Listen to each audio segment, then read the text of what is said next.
Hi guys, welcome to Education Blog or Vlog, episode number 2. So we are glad that you have joined us today. I'm Chris and this is Sarah. We are both registered dietitians and certified sports nutritionists from the Endurance Edge, and we are here to talk to you guys about performance. Yes. So how hydration can either help or hurt your performance.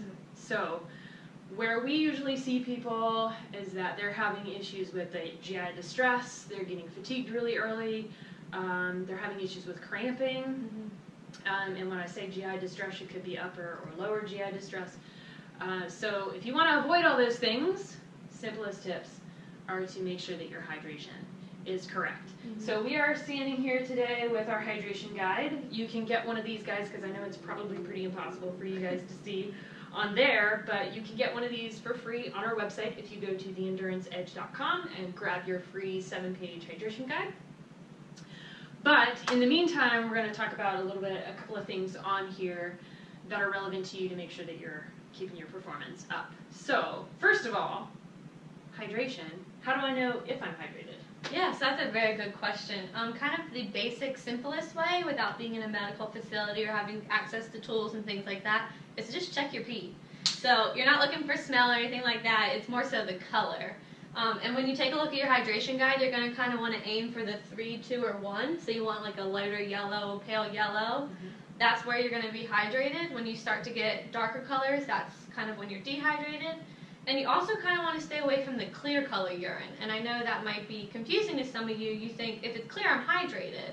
But that can kind of lead into some adverse events. So Chris, you want to tell us a little bit about clear urine and why it's not the best thing? Yes. So clear urine is really the biggest issue if you're going to be going out for something like a marathon, like 3+ hours events, because that's setting us up for hyponatremia. So we definitely don't want clear urine going into that type of a situation for, half Ironman, marathon, ultra marathons, Ironman events. So making sure that you do have that little twinge of yellow. Hyponatremia is even more serious than dehydration because it can lead to, in very serious cases, it can lead to coma or death. Pretty much ruins the party, I would say. But the reason why that's also important is that you're diluting the amount of electrolytes in your blood. So that's in essence what's happening. You're kind of drowning your brain in a way. So there are really horrible symptoms that go along with that, as you might imagine. So main things that we want to be concerned about with hyponatremia is making sure that you are getting the appropriate amount of electrolytes. So we can actually test that in our facility with our sweat testing, or what's called our sweat and hydration formula. So we not only test total amount of fluid loss as well as electrolytes. So that's really important to avoid hyponatremia in really long distance events. So making sure that you're not getting that clear urine. But there's other things that can affect our urine color.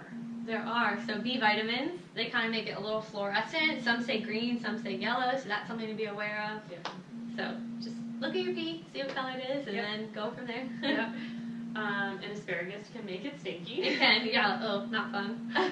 But oftentimes it will get a little bit extra stinky and dark colored if you're really dehydrated.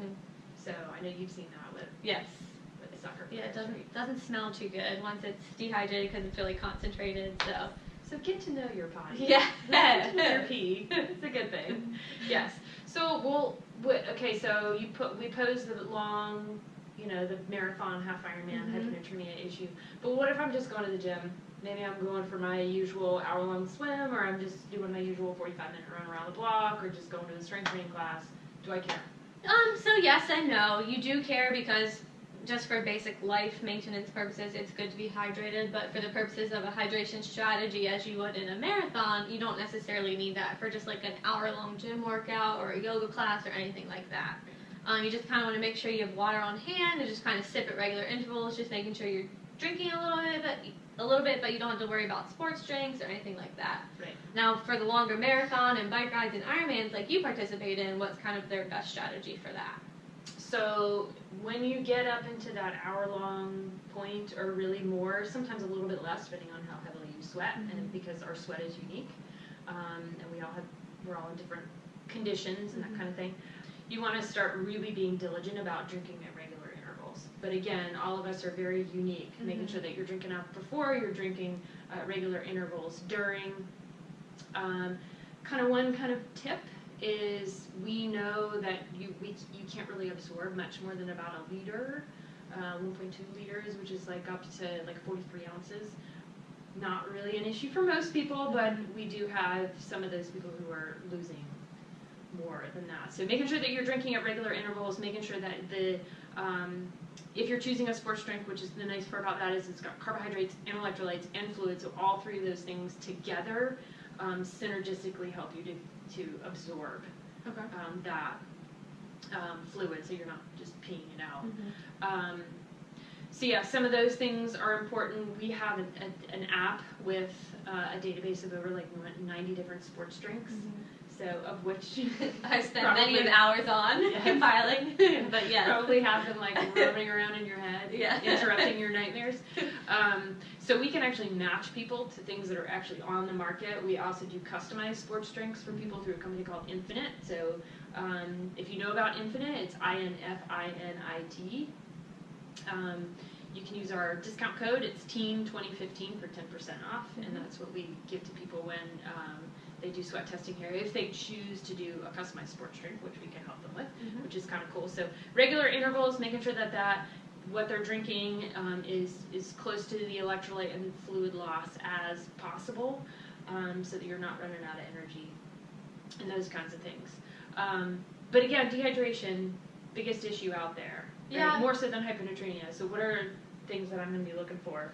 So yeah, as Chris mentioned, dehydration can affect performance, and even a 2% body fluid loss can affect performance. So for a 175-pound individual, that can be as little as 3 pounds in an hour or less than that, depending on how much they sweat. So some other things to kind of look out for dehydration is thirst. If you're thirsty, you're already likely dehydrated or on the road to being dehydrated. Some other things are increased heart rate, loss of appetite. If you stop sweating, that's even a telltale sign because your body isn't cooling off. So those are some things to kind of look out for when you're out there working out. Yeah. And a lot of this goes back to core temperature. So because as our core temperature rises, we sweat. So really sweat is our total natural mechanism of cooling your body down. So if you can keep yourself cool, that's really key. You can go to our website under resources, and we've got a link for a cooling towel, which is kind of one of those neat things that you put around your neck. So you might feel a little dorky, but man, it doesn't matter if it's performance related, right? It helps a lot. Wearing light colored clothing, try not to be out in the sun during high times, during the summertime, like now, when it's oppressively hot and humid. So cooling techniques are really key there. And then also paying attention to the heart rate. I mean, golly, everybody and their brother in this sport has a heart rate monitor. So if you notice that your heart rate's getting really high, that's one of the signs. It's one of like the warning signs. Yes. So as you get dehydrated, as that volume reduces in your body, then your heart has to work faster to pump a smaller amount of blood. So key there with dehydration. So for our viewers at home who are watching this, who maybe don't have the time to watch the whole segment or just kind of want some quick tips, what are some take-home points of everything that we talked about today? Yes. So take-home points, make sure you're drinking at regular intervals for workouts longer than an hour. Really for less than an hour, water should suffice. As well as thinking about perhaps a sports drink with electrolytes and carbohydrates and fluid. For those really long workouts, but really that key is making sure that you're checking your urine too, drinking at regular intervals, and then also get sweat tested if you'd like. So just a reminder, you can get this hydration guide on our website. It's free, so theenduranceedge.com. If you have any comments or questions for future education vlogs, then put them in the comments below. Contact us on Facebook. Shoot us an email, info@theenduranceedge.com, or Chris@theenduranceedge.com, or Sarah@theenduranceedge.com. Pretty simple. Yes. So give us a shout out on social media. We appreciate you guys watching, and we look forward to seeing you on episode 3. Thanks.